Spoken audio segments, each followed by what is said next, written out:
Hi, everybody. Welcome to this Election 2020 live event on the evolving electorate. I'm Rachel Dry. I'm one of the deputy politics editors at the New York Times, and I'm thrilled that you're joining us for this event.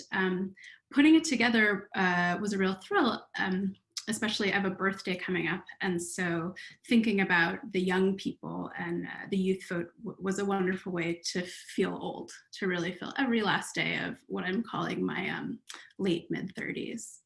But I also was thinking about how I personally first thought about voting. When I was 6 years old, my mom took me to vote with her, the first time I'd ever been to a polling place. And we walked up and the poll worker looked me up and down and said to my mother, "Can she read?" And I said, "Yes, I can," because I liked speaking for myself. And the poll worker said, "Great, you need to wait outside." And I remember being so upset because I had been promised the chance to see this ballot, this mysterious, magical thing. But I was also quite proud that even then, this stranger realized that I was the sort of person who would like to tell somebody else what to do, even if that person was my mother. I mean, she wasn't wrong, as it turned out. When I think about that moment, I think about for how long the sort of mystery around what happens at, in a voting booth, what happens when it comes to voting persisted, even after I became old enough to vote myself. And that's part of what we're going to be talking about today. The problems around youth voter engagement then come from just how complicated it all can seem and how much it can seem like the system is set up not to engage with people. We're going to hear about that in a couple of different ways. We have two conversations that we're bringing you this afternoon. The first is with my colleague, Nick Corsiniti, a reporter on the Times politics staff, who is going to be talking with comedian, actress, and activist Ilana Glazer, Vic Barrett, a young climate activist, and Tara McGowan, the CEO of the political group ACRONYM. And they're going to be talking about their efforts on youth voter engagement. Then I'll be joined in just a little bit by Rhiana Gunn-Wright, the policy mind behind the Green New Deal, and the Times' own climate reporter, Lisa Friedman. Some quick housekeeping before we dive in. This conversation is being recorded. And we also wanted to thank the many of you who shared questions in advance. We've built them into the conversations we'll be having this evening. To kick things off, though, we're going to hear from young people themselves. As I've already admitted, I don't quite fall into their camp anymore. Ahead of time, we asked readers who identified as Gen Z or Millennial to tell us about a recent political action they've engaged in. And to kick things off, here is some of what we heard. I'm passionate about voting and having a government that works for the people in general, but I do really understand the disillusionment of my fellow young people who aren't sure if they're going to vote in the election this year.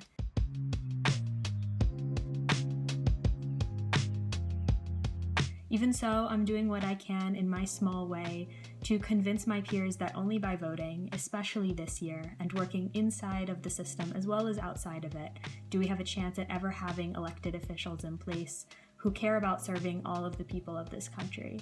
I felt really good being able to vote by mail because I have asthma and I've been taking lots of precautions not to get COVID-19 by staying home, working from home. So if I had to go in person to vote, it would kind of be like, what are we doing here? I really felt empowered when I voted this time versus the past two times that I voted. I recently went to a sit-in for George Floyd a few months ago where we sat near the police station and all had the same sign that said, "I'm still here and I'm still pissed." And then for 9 minutes, we got down on one knee and yelled, "I can't breathe." Participating in protests in order to support police officers. A lot of police officers, they put their life at risk every day in order to help our community, and that we have to be thankful for. I have 3-year-old twin boys and 1-year-old boy-girl twins, and I'm so grateful that they're at their age. I don't have to explain what's happening to them. But one day I will have to explain. I'll have to explain what I did when hate poisoned this country from the very bottom to the top. And part of that work is in the voting booth. I'm excited to start this first panel discussion. With me today is comedian and actress Ilana Glazer, a young climate activist, Vic Barrett, and Tara McGowan, who is the CEO of ACRONYM, which is a political nonprofit that promotes Democratic and liberal candidates. So thank you all for being here. We're going to be talking a lot about the youth vote, and I'd love to start with something that Ilana, you and I spoke about when we were writing an article about your efforts to kind of get youth voters excited, called Cheat Sheet for the Polls, and Cheat Sheet for the Voting Booth, excuse me.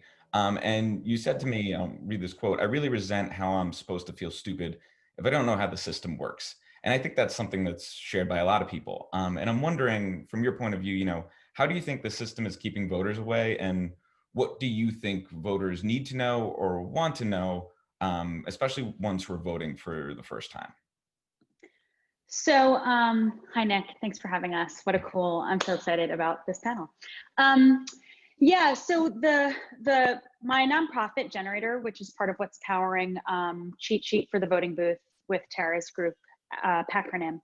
Something we talk about at Generator, first thing, bottom line that I want to tell young voters is you're not stupid for feeling this is complicated.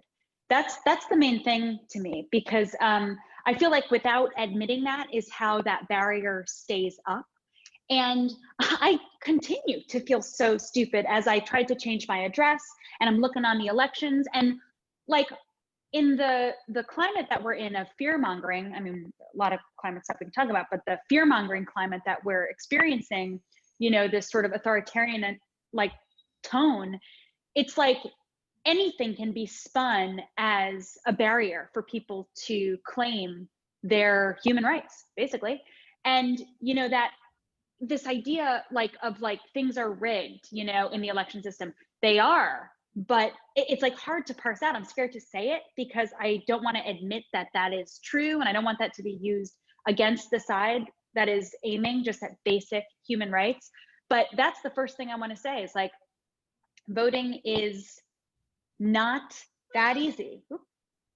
Sorry for the sound, but voting is not that easy, and it should be. If we can order food and drugs and whatever we want and alcohol on our phones, it should be that easy. I'm not saying that we should vote, over the phone, but it's just, you're not stupid. That's what I want to say to young people. You're not stupid for this being complicated. And even if you get past a certain point and it's okay, you got it. It's it's part of a systemic chaos that is being pressed upon us so that we don't claim those rights for ourselves, that we don't claim our voices and our stories and our experiences that should be shaping policy from the bottom up. And so I wonder, what's the first piece, or if you were to give a first piece of advice through your through the cheat sheet or something, when a young voter comes to you and is a little confused, what is the first piece of advice that you give them? I would say make a voting plan with a friend. Do it with friends.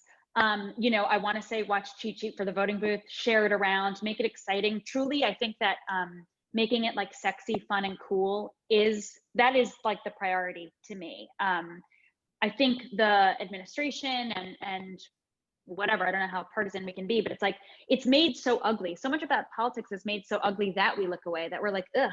But it's cool. It's amazing. The right to vote is the coolest thing about America. Even the idea, even though it's not standardized in a way that would be make us party nation, you know what I mean? That would be so sick if it were, if the right to vote were made totally accessible, we would rule.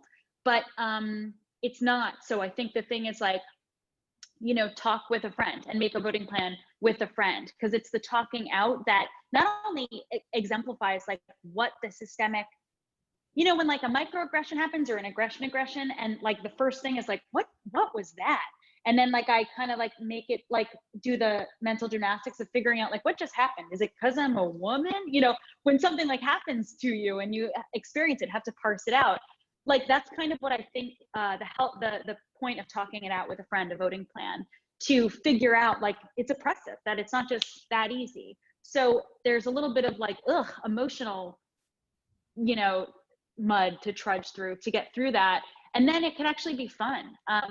We just did this great cheat sheet episode with Danny Brown, the musician, and he was talking about like rolling it up, rolling one with the homies, like rolling up to the voting booth together, you know, setting your levels right to vote together. And he just made it sound like a party. And I was like, yep, that's what I want to do. I want it to be fun. And, you know, if it weren't COVID times, you get a meal after or whatever. But, you know, we have to claim it as our own, because it is ours. It is the people's. Right. And I want to, you know, maybe bringing you and your friend Vic here.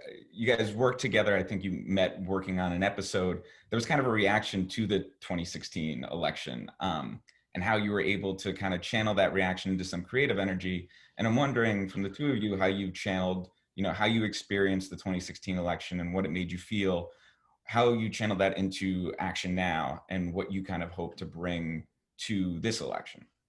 Okay, Vic, let me set you up. Okay, so Vic, actually, this is how I met Vic. I met Vic on the train, and he knew me from Broad City, and I was like, okay, you know me, but what do you do? And he is my hero, the most like phenomenal American that I have ever met. And talking to Vic, we started talking, and Generator, my group is multitudinous, and it's grown and it continues to adapt. But actually meeting Vic and having an amazing conversation, learning about his work from such a young age, prompted this whole Generator Live series, because I was like, this conversation is too amazing. I have to share this with the world. You're mind-blowingly phenomenal. So I'll turn it to Vic. Vic, you heard what Nick was asking, but also just like give background about how you started and so young. Yeah, so I think like what first comes to mind when you ask what I tried to engage in after the 2016 election, I would say the most like civically engaged thing that I've been doing for the last few years has been being a plaintiff on this lawsuit with 20 other young people suing the US federal government for the direct action it's taken to perpetuate the global climate crisis and violating the constitutional rights of my generation. So I would say that, and that started even before the 2016 election, because I think as a young person, like I couldn't vote in the 2016 election, you know, but I was already thinking about the fact that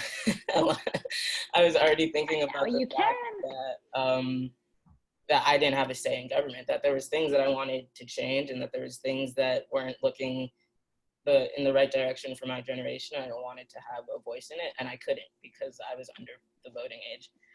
So I think that's a lot of the context I had around the 2016 election, where I was already having thoughts about kind of my lack of power as a young person. And obviously in the way the 2016 election went, a lot of those feelings were compounded in a lot of ways, especially knowing like a choice that I didn't get to make was going to be locked in for the next 4 years. With the knowledge I have about climate change and the urgency that we have to have around the issue, I just remember feeling like there is a bunch of unfairness there.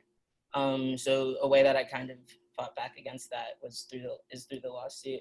And then also, as I've been living in Wisconsin, which is a huge swing state and has a lot of youth power for the vote here, I came here for school, and I just got really interested in voter engagement and just trying to build more power in communities to understand that that's their way to step up and say something. And it's some small token of representation in a system that doesn't want a lot of people represented.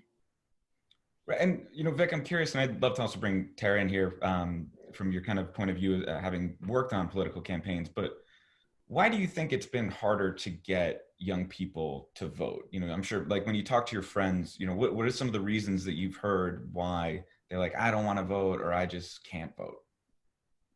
Yeah, I think like it's interesting because the conversations are never really like that. You know, it can go so much deeper than that. I have a lot of friends who don't even have IDs, and that's like something that they're trying to figure out how to get, and have been trying to figure out how to get for a while, but then there's this expectation that you're going to register and go out to vote. And I remember the first time I looked at a voter registration form, it reminded me a lot of, you know, registering to take the ACT or the SAT.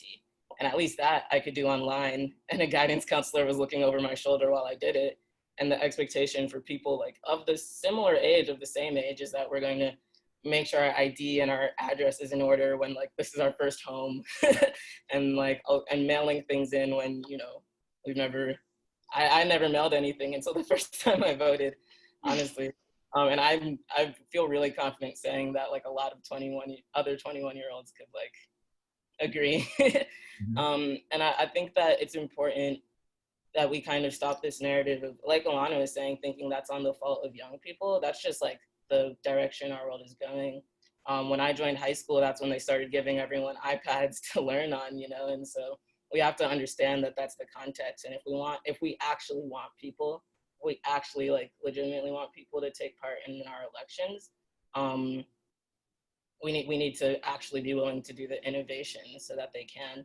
And then I think one more point I would have about like young people taking part in elections is I think the way that it's communicated to our generation specifically can be not necessarily productive, because you're looking at like a whole bunch of young people who have actively seen a lot of the world like just get increasingly worse in terms of racial justice, in terms of climate change.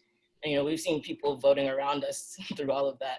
So I think it's not talking about voting as an end all be all to what we see as like systematic root issues. We're talking about voting as a neighborly act, or going outside of yourself and contributing to something bigger, because I know that's something our generation really understands, maybe better than trying to like harp on the point that it's the only way to make change, because we know that it's not. And a lot of people have seen that we know that it's not when we take to the streets and things like that. And Tara, you know, what do you think about how campaigns approach youth voting? You've worked on presidential campaigns, and from the outside group, you know, hearing what Vic said, what does that kind of teach you, and what do you think about how that might have changed heading into 2020? Yeah, there's so much there that I want to underline from what Ilana and Vic said. You know, the reason that Ilana and I started cheat sheet for the votingbooth.com, if anybody wants to look at it, is really this question about access. Right? That letting young people know that they're not dumb. The system is complicated. And frankly, the part that Ilana didn't say that I will is that it's intended that way. The more young people vote, the more Democrats win traditionally. When young people vote, they vote for progressive candidates 2-1. And so just like non-white voters are more marginalized by voter suppression laws. So this is intentional. And I think what's traditionally been done is there has been, and Vic touched on this sort of shaming of young people for not voting when the system isn't really designed to make it easy for them. And frankly, they don't see themselves in the system. And so I think that we've turned a real corner, and in 2018, young people broke voting records for 18 to 29-year-olds. It still wasn't a really impressive number. We have a lot of work to do, but more young people voted in the 2018 midterms than had ever voted in the midterms before, since the voting age came down to 18.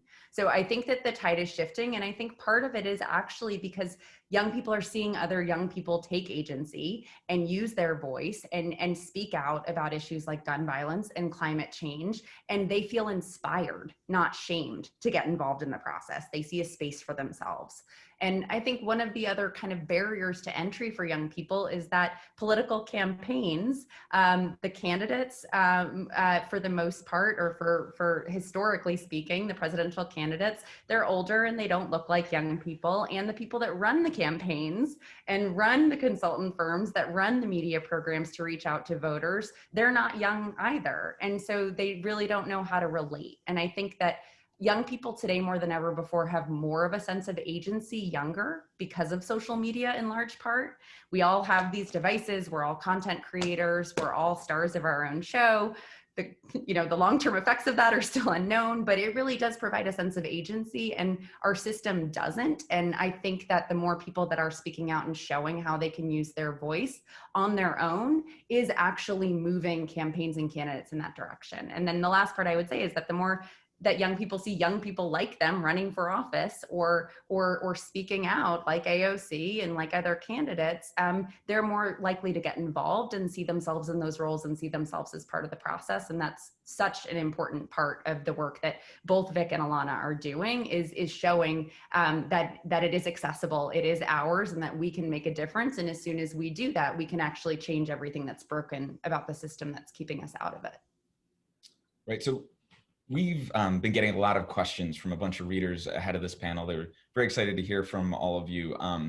And one thing that we've heard from numerous readers, I might butcher your names, but Rhiana Lipsitz and Alexandra Monroy in particular kind of expressed frustration from a young voter's point of view. They tend to appreciate more progressive candidates. We saw Senator Bernie Sanders really capture the youth vote in a notable way, both in 2016 and 2020. Now, as y'all are pushing for more progressive candidates and coming at this from supporting, but also coming at this supporting Vice President Biden, who is more moderate. You know, how are you navigating that and trying to get young voters excited for a candidate who is definitely more moderate than someone who they might be, you know, originally looking forward to and excited to support, and then building that into not just support, but excitement? And I think, Ilana, we can start with you. So, like chomping at the bit here. Like, I totally, what were their names, the readers? Rhiana and Alexandra. So Rhiana and Alexandra, I like feel Rhiana and Alexandra. I agree with them and totally feel it. Totally feel them. Regarding cheat sheet for the votingbooth.com, there's a few things, like, there's two things. One is like being honest about it, not just being like, Joe, you know, not being this two-dimensional, pretending everything's perfect, because it's not. And young people are so much smarter than that. And we don't have the same like weird two-dimensional narratives that we did in the 80s and 90s. You know, like growing up where like things were great or awful. It's like we can talk about nuance now because young people are taking the reins of what the narrative is. So one thing is that we talk on cheat sheet is, you know, I'm not stoked, but I'm down. We meet Rhiana and Alexandra right where they're at, where it's like, no, I feel you. I'm not like losing my mind celebrating like I would be if Bernie were the candidate or Elizabeth Warren, but like, I'm so down and we gotta go. Like, this is an emergency, life or death. I wish we weren't pinned up in this, you know, pinned in this way, but this is what the situation is. And that's another thing about like growing up that we can do together, Gen Z and millennials, is like, it's not always the way that we wish it were, but like you make do and then you like change things, which brings me to my other like mini campaign. We have these campaigns that we hope like lift people up, and it's just something to like chew on as the series progresses, which is like one slogan is vote Biden, then ride him. We gotta vote him in, and once he's in, we can actually get in the ring and push him. I recently learned this like quote that I wish I knew who wrote it, but democracy is the choice to choose. Democracy is when you have the choice to choose your opponent. That's somebody I can get in the ring with, Joe Biden and Kamala Harris. I can't even get in the ring with Trump. I can't even, I don't want to ride Trump. There's no riding Trump. It's just so impossible, and there's no listening going on. So just to look between the two, for young people to look between the two, I agree Biden is moderate, but he's actually a politician and can actually hear and has changed his policies over time. Like that's evidence to me that we can keep making his policies more progressive, because he actually has shown change and healthy change in the past in his policy history. Well, it's also, that's politics, right? Politics doesn't end the day you vote. Politics is about voting somebody in and then pushing them to do what the public wants them to do. I mean, we have a broken Congress and Senate right now, and gridlock. And so it isn't representative of what the public will wants when it comes to things like gun control or other issues. But that's what it is. It doesn't, your job doesn't start and stop as a citizen on election day. It really is about getting involved and to Ilana's point, I'm not gonna be able to say it with a straight face, but electing Biden and then riding him and making sure that he does represent those issues, and being able to pick the candidate that you do want to champion those issues and pushing them to get there. And Vic, I'm wondering, do you take that when you look at voting from from your point of view, does it end on election day, or is part of the way that you get some of your, friends and people your age involved as being like, no, this is only the beginning? Yeah, I would say I would definitely echo the idea that it doesn't end on election day. And going back to like my experience as an activist came so much from understanding that like a lot of the people with the great ideas and the knowledge for what needs to happen next can't vote and take part in political office, but we could still make change outside of that, and that government isn't the end all be all of what happens, because people matter in that, and we're a very active part of that. And I think that right now it's about really just considering, how much of an ally you are and who you stand with, and really understanding, like, at least for me, like the lived experience of a lot of people all over this country for the last 4 years has been like really chaotic and tarnished by who's in office. And even when you think about the last year, who the people have been being harmed on the front lines are, and the amount of things that are going on in the world, it's really about like some people's day-to-day sanity at this point, who you vote for. And I think that's really important to remember. And I just want to shout out to Vic and his generation and his contemporaries. They're showing that young people do the work of pushing consistently day in and day out. I'm 33, and like people my age and in their 30s are like, oh yeah, doing the work. Whereas I feel like, Vic, you and your peers get it and have gotten it. And, some people are more hardcore and like are out in the streets all the time consistently. But I think actually that that's where I have hope, actually, Vic and his generation, because they're getting it so much younger. Right. Well, I want to thank you all so much for taking the time to be on this panel with us. It's been really fun. I appreciate your time. Now, I'm going to turn it back over to Rachel in a moment. But before I do, we're going to share a video on what readers had to say about the issues that they care about. Thank you, Nick. Thank you, New York Times. Thanks, guys. Thank you, Vic and Tara. Thanks, guys. The most important issue for me in this election is climate change, racial reconciliation, our immigration services, healthcare, police brutality,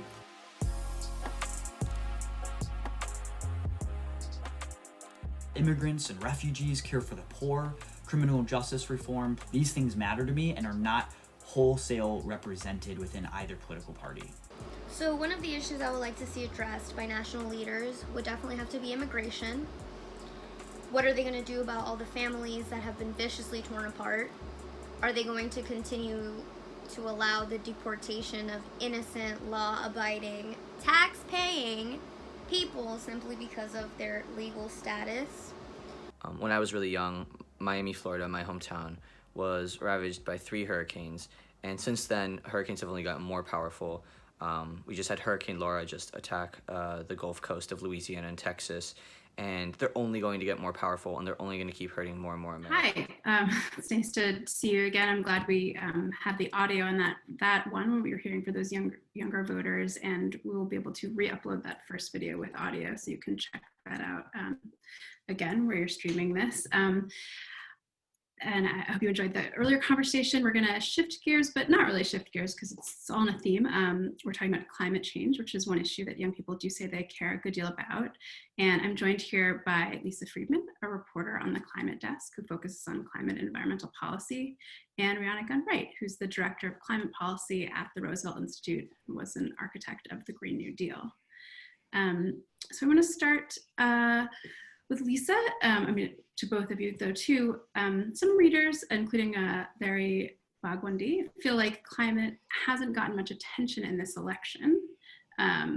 Sorry, Lisa, despite the excellent work that you and your colleagues are doing, I should note. So who votes on climate? Who is a climate voter, and what do we know about which voters prioritize what they see as climate issues? Lisa, why don't I start with you, and then Rhiana, you take that one as well. Sure, and thanks so much for including me. This is a great event, and I thought the first panel was really eye-opening. Pretty much every election since I've been writing about climate change for more than a decade, we've sort of asked, is this, reporters like me, have asked, is this the election where climate change matters? And this is the election where climate change matters. And that's in no small part thanks to the youth vote. You ask who votes on climate change. It is not a monolith, and it's growing, but one poll that came out late last year that I thought was pretty fascinating, a Zogby poll. 80% of voters between the ages of 18 to 29 said that global warming is a major threat to human life on Earth. You know, we have seen this consistently in the top 2 or 3 issues in the primary. Now, that always, in the Democratic primary, obviously, that always dips in the general election.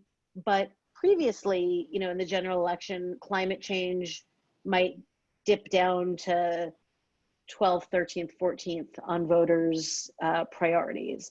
I think we're really going to see that it remains a high priority, especially for Democrats. But this is also an issue for a lot of swing voters who, you know, young Republicans have indicated in polls that they might not agree with the policy prescriptions that Democrats have put forward, but they want to see lawmakers in their party acknowledge climate change and put forward solutions. And suburban, you know, potential swing voters who, you know, who are seeing the reality of climate change in their backyards and, you know, and are being forced from their home across the West, you know, are starting to really recognize this as an issue that they vote on. Rhiana, oh, sorry. Yeah. I appreciate that overview. No, I'm wondering, Rhiana, when you're engaged in the issues themselves, what is your sense of who a climate voter is? And I suppose I'll add to that, who do you want a climate voter to be? I mean, honestly, obviously, I want a climate voter to be everyone because it affects everyone. And if everyone was a climate voter, we'd have a very different looking government. That being said, when I engage on these issues, the folks that I see being climate voters, like Lisa said, are certainly young people, but I think also people of color. People often don't think about people of color when it comes to issues of climate change, and for some good reasons, right? For very good reasons. A lot of communities of color, when folks list their top issues, it might not be climate change because they're facing things that on a day-to-day basis feel more pressing. But people of color are generally, they're easier to move on climate, they're more interested in climate, and they're generally tend to believe that climate change is in fact a problem. And I would love to see people investing in communities of color much more. We have spent so much time talking about climate deniers and the role of climate deniers and how do you get climate deniers to become climate voters, when the truth is, if climate deniers were poor Black people, we wouldn't care. There would not be an obsession with them, right? Part of the thing about climate deniers is they tend, at least on the public stage, to be powerful white folks, tend to be white men. And so there's a lot of hand wringing, again, for good reasons. They have a lot of power about what to do about that. But the fact is that energy then leaves out a whole swath of people who could very easily become climate voters if we just spend a bit of time talking to them about the issues and elucidating the connections. I want to, well, speaking of a connection to your answer there, because it touches, of course, on partisanship, and you are progressive or coming from a progressive organization, at least you cover this, cover all sides of the issue as a journalist. Why is there a sense that there is a partisan divide on climate? Realize that's a big question to ask with somewhat limited time, but if you could just sum it up quickly. But as Rhiana just mentioned, you know, there certainly is a great deal of attention paid for people who, you know, it's not just their priority, but you know, their public statement is there is no human impact on a changing climate. Lisa, what's your best sense of the partisan divide on this issue, and does that divide continue among younger voters as well?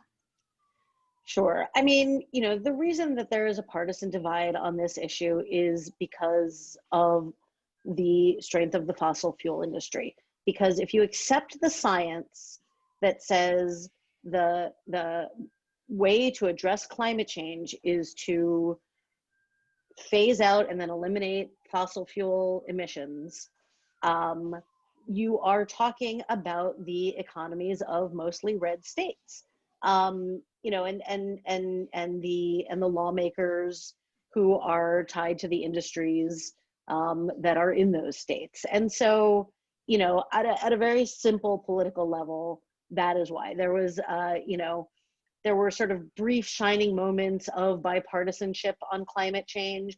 There is a something of an evolution happening again in Congress on climate change. We are seeing a number of Republicans starting to both acknowledge the science and propose solutions to climate change. Yet what is notable is that for the most part, those solutions do not involve eliminating fossil fuels. You know, Republicans tend to, you know, the solutions come in a couple baskets. One very popular new one is this Trillion Tree initiative that, you know, President Trump has endorsed, planting trees. Innovation, investing in innovation is always a favorite. Technology will save us. And, you know, but actually reducing the fossil fuel emissions that are causing climate change is never really on the table. And that's one of the biggest nuts to crack when you're looking for bipartisan solutions here. I wanted to bring a reader question into the conversation here. Penelope Trunk wrote in to ask, how is Gen Z trying to influence policy? And the question was broadly framed, but Rhiana, I wanted to turn it specifically to you. What's your sense of how Gen Z is influencing climate policy? Oh, I mean, they're a huge force in climate policy. A lot of the most effective and at this moment best known climate activists are young people, and so I think they're investing in policy in a few ways. One, again, is through movement groups, right, that are, at least in my experience in climate, increasingly getting into the fight about policy and influencing what is seen as good and bad policy. And really, so Gen Z has a huge role in part setting the goalposts, right? Say the Biden plan, climate plan that came out. It's carbon-free electricity by 2035. That's a goalpost that was largely set in the US by environmental justice and Gen Z activists, right? That we have to do this by 2030 in the next 10 years. And so they've been really strong there. And then the other thing that I would say is literally through pressure and power. So one way, like someone said before, it doesn't stop when you vote, right? And so one thing about policy is we spend a lot of time thinking about who's thinking about the ideas, what exactly is going on paper. But the fact is, without pressure, policy doesn't happen, right? Because creating policy is a political process, but getting it passed is too. So having young people out, say, like working the Markeyverse and protecting Markey and helping him win that seat, that's one of the real ways that they're influencing policy, is both setting the conditions, setting the goalposts, and then fighting for champions of that goalpost and just continually putting pressure so that the policies are met with a different setting, right? They're pushing out the frame in ways that actually allows policy to happen. I just wanted to interject. I'm sure most people listening knew exactly what you meant by the Markeyverse, but we should just say, Yes. I mean, probably they do. The Markeyverse was like the universe of youth activists. Many of them were climate activists that really set out to protect Markey C and played a big role in that was in the Massachusetts primary. Senate primary. Sorry, most engaged New York Times politics readers and listeners would know, but just in case, which does give us a good sense of the partisan landscape. I want to talk sort of about this moment we're in right now. I've heard people say, and I'm sure you have stories too, that it's hard to get voters to focus on climate sometimes because it feels far away. Like, how can you worry about the sea level in 100 years when you're not sure you're going to have health insurance next month. Or maybe this is, kind of a knee-jerk excuse people use. Do you think, the historically devastating fires that much of the western part of the country is grappling with right now, right before an election, might change that? Or what does it mean that we're so clearly seeing real crisis right now in front of our eyes? I mean, sorry, go ahead. Oh, sorry. No, you go, Lisa. No, you go, Rhiana. Well, I mean, I will say, no one's an oracle, right? And this isn't the first time we've had wildfires, definitely not to this extent, but that's to say that it's difficult to know with extreme weather events because sometimes they change people's thinking and sometimes they don't. But I will say that I think it's making clear that even though even I sometimes talk about the climate crisis coming, I think it's made clear that the climate crisis is here, right? That these things are happening, and also that sort of discussion about how can you care about sea level rise in 100 years when you're facing poor healthcare. A lot of people now are facing the intersection of that, is like, what happens when you're caught in a fire and you don't have healthcare and have health insurance, right? We act as though these things are happening in different universes, but the fact is now they're all colliding on top of each other, right? What happens when you're stuck in a wildfire and you have issues with smoke inhalation and you don't have health insurance? What happens when you have asthma from toxic pollution near your home and there's a wildfire and you don't have insurance, right?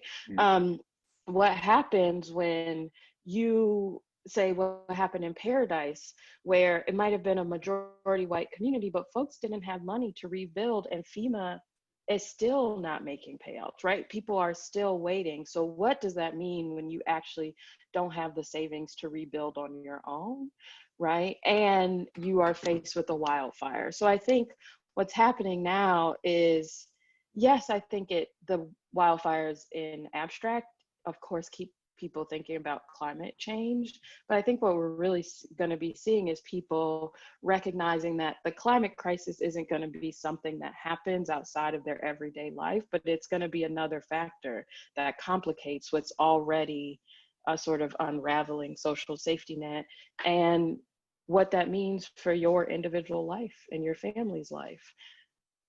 That's really helpful perspective. I'm not sure what more I can add to that, but I think that was a great, I think oh, sorry, go ahead. I was just going to say specifically, if your reporting has touched on, how people's thinking changes in terms of what feels far away, but then what feels up close, and then specifically, if there are specific issues that resonate for younger people who are maybe looking down a longer time horizon. Sure. I mean, I think, crises like these have happened before during an election, and they, I'm thinking about Hurricane Sandy, right? That helped coalesce and focus people on climate change, during election crunch time. Right now we've got multiple crises: pandemic, attendant economic crises, police brutality and protests to try to address systemic racism. And then on top of that, the wildfires. It is not clear, I think, yet, how much voters are going to be focusing on climate change, maybe because of the fires. But I do think that, what we saw yesterday with Joe Biden giving a really sweeping, I mean, I have to say, I think this was, from my coverage, the most aggressive speech on climate change I have heard from a political candidate for president ever. So really seizing this opportunity and trying to make this a moment on climate change. It's way too soon just to say whether that would work. So how is this, how does this resonate with young people? I mean, I think, Rhiana, tell me if you think I'm wrong, but I think, Biden seems to be doing everything he can at this point to energize the youth vote. You know, he started at a very low place.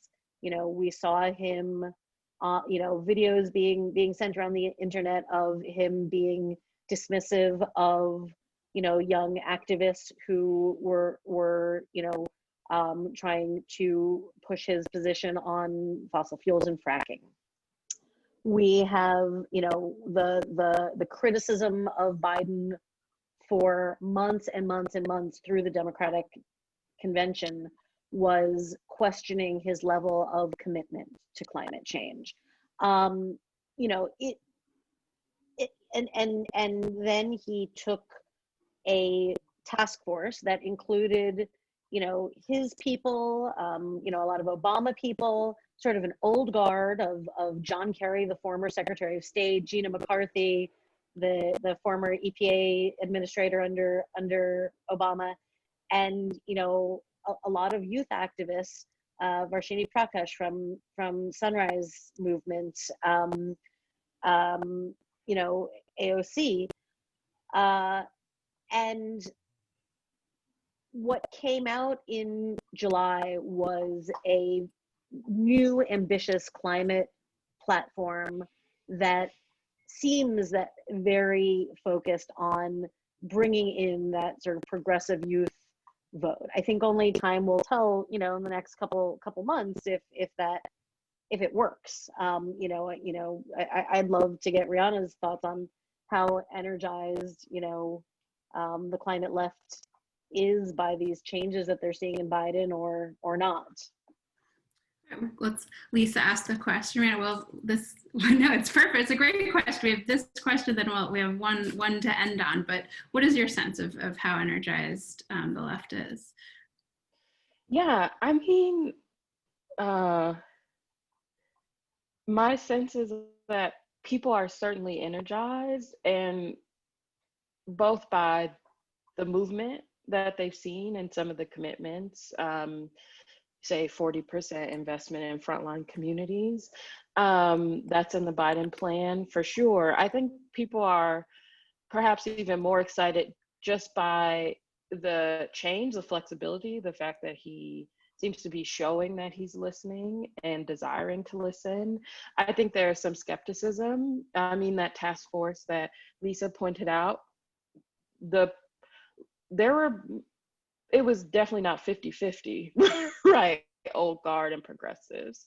And so I do think there's a fear that there is a bit of tokenism going on, but I think people are largely energized. I think there are still some sticking points, particularly I think for folks on the left who are of color or in Gen Z, particularly around fossil fuels and fracking, because the, you know, continued existence of the fossil fuel industry and extraction, and particularly in the sort of form that it's in, is inherently racist. Like, one of the reasons that I thought was so interesting when Lisa was talking earlier, when I say it's inherently racist, what I mean is that we know that most of the facilities are in Black and Brown communities, low income Black and Brown communities.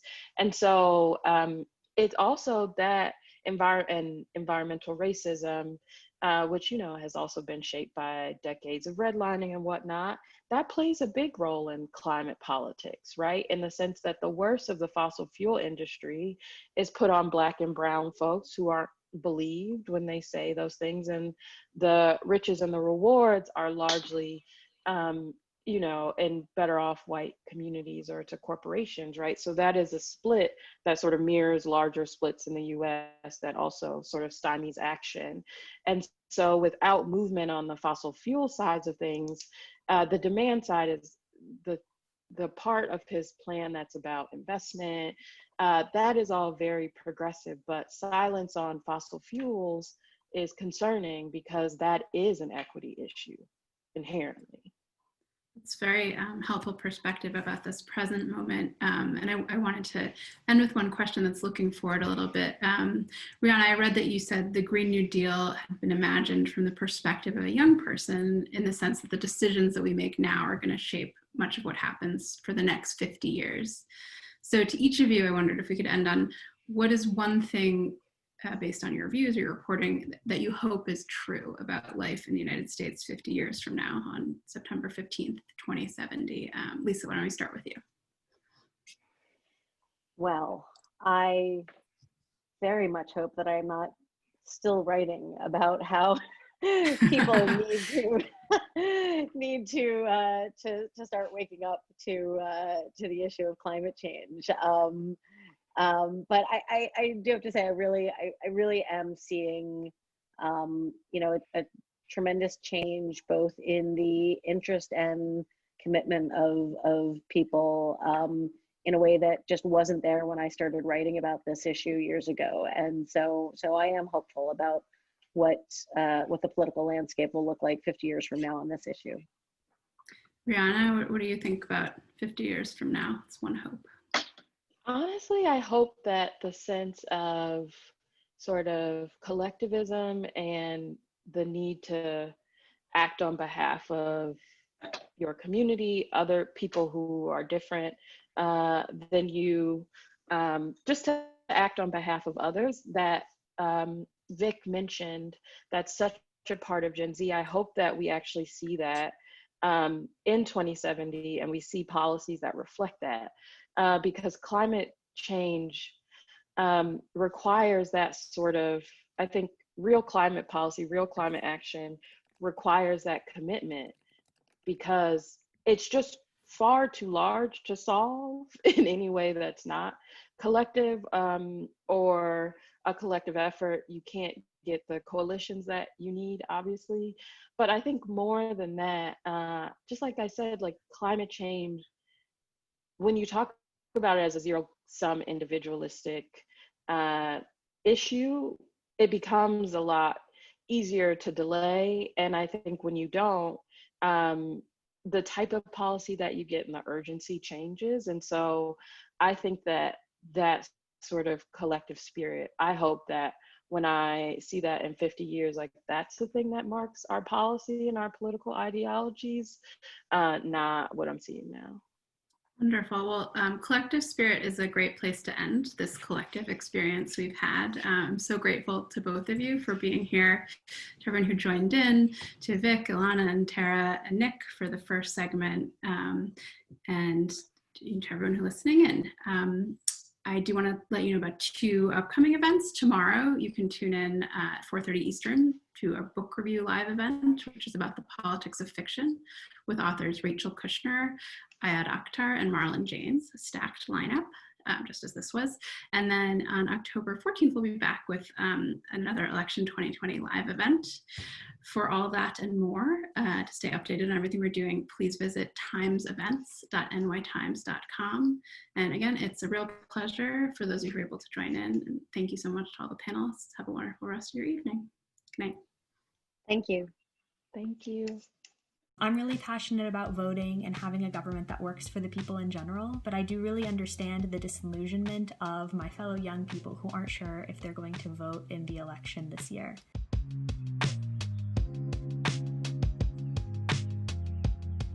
Even so, I'm doing what I can in my small way to convince my peers that only by voting, especially this year, and working inside of the system as well as outside of it, do we have a chance at ever having elected officials in place who care about serving all of the people of this country.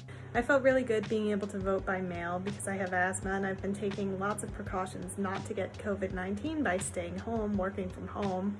So if I had to go in person to vote, it would kind of be like, what are we doing here? I really felt empowered when I voted this time versus the past 2 times that I voted. I recently went to a sit-in for George Floyd a few months ago where we sat near the police station and all had the same sign that said, I'm still here and I'm still pissed. And then for 9 minutes, we got down on one knee and yelled, I can't breathe. Participating in protests in order to support police officers. A lot of police officers, they put their life at risk every day in order to help our community. And that we have to be thankful for. I have 3-year-old twin boys and 1-year-old boy-girl twins, and I'm so grateful that they're at their age, I don't have to explain what's happening to them. But one day I will have to explain. I'll have to explain what I did when hate poisoned this country from the very bottom to the top. And part of that work is in the voting booth.